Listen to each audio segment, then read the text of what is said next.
Hey everyone, Matthew Kemp. Welcome to Theology on the Ground, and coming at you today out of Luke 22, verses 24 through 30. Here we go. A dispute also arose among them, the disciples, as to which of them was to be regarded as the greatest. And he said to him, "The kings of the Gentiles exercise lordship over them, and those in authority over them are called benefactors. But not so with you. Rather, let the greatest among you become as the youngest." Quick interjection here.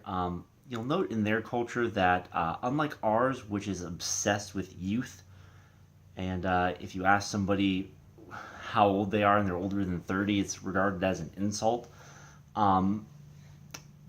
Their culture revered old age and the wisdom that came with it. And so, to be called the youngest was actually a countercultural thing there. Hey, you want to be like the young guy. In our culture would be like, yeah, young guy, that's what we should all want to be like. Not so much back then. Just some interesting food for thought. And the leader as the one who serves. For who is greater, the one who reclines at the table or the one who serves? Is it not the one who reclines at the table? But I am among you as the one who serves. You are those who have stayed with me in my trials.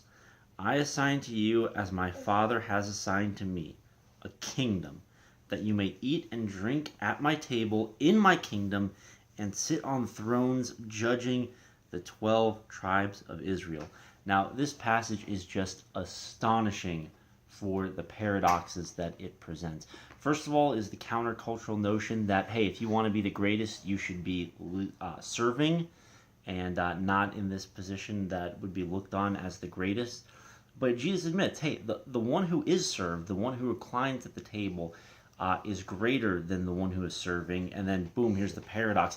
Yet I've come among you as the one serving, the one not reclining at the table, but I'm serving you, and I'm clearly the greatest. This is Jesus speaking. We've seen already out of the Gospel of Luke in one of these previous videos that, according to one of his parables, which is about himself, Jesus doesn't plan on stopping to serve, even when he comes in power and glory.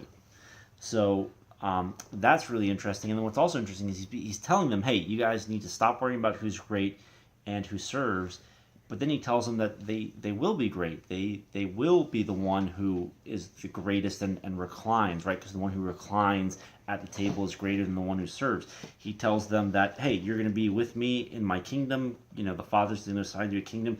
You may eat and drink at my table, i.e., you're going to be the one reclining, and sit on thrones and judge the 12 tribes of Israel. It reminds me a lot of in 1 Peter, I think it's 1 Peter 5, 6, and 7, where he says, humble yourselves under the mighty hand of God, that God may exalt you at the proper time, casting all your anxieties on him because he cares for you. It's that same kind of idea. Hey, God wants you to humble yourself, and he's going to exalt you.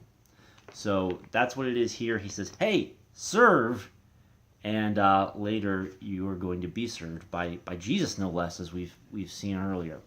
So those are my thoughts for today. The paradoxes of the Bible, the paradoxes of the teachings of Jesus, the paradoxes of the Christian faith.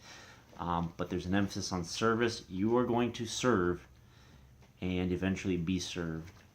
And that's the way the Christian life works. Thanks so much for watching. See you tomorrow.